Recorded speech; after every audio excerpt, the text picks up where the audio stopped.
না চাচা না, তুমি আর হীরা বেটেকে ডেকো না।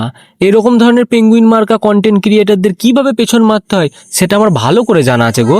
তো চলো রেগে গিয়ে আর গাল না ফুলিয়ে ভিডিওটা শুরু করা যাক। ভিডিওটি শুধুমাত্র এন্টারটেইনমেন্টের জন্য, এটা কাউকে কষ্ট বা আঘাত দেওয়ার জন্য নয়, দয়া করে কেউ সিরিয়াস নেবেন না।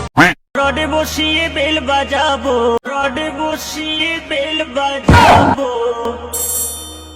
আমি জানি তোমাদের মনে কি চলছে যে সাইকেলে তো একটাই বেল থাকে, তাহলে বৌদি দুটো হাতে করে কি করে বাজাবে? দেখো বৌদি বিদেশ থেকে মিশোতে অর্ডার করে এমন বেল নিয়ে এসছে যেটা দুটো হাতে করে বাজাতে হবে, একটা হাতে কিন্তু বাজবে না। রডে বসিয়ে বেল বাজাবো। তোর মুখে আমি মুইতা দিমু।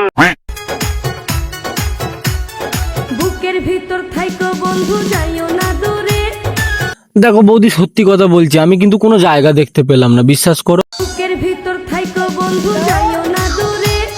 না না না, থাকার মতো জায়গা তো আমি দেখতে পাচ্ছি না। আমার কি মনে হচ্ছে জানো তো, সব শালা নষ্টের গোড়ায় বালের ক্যামেরাম্যান। ভালো করে পজিশনটা না দেখালে কি করে বুঝবো কোনখানটা থাকার জায়গা? বুকের ভিতর দূরে।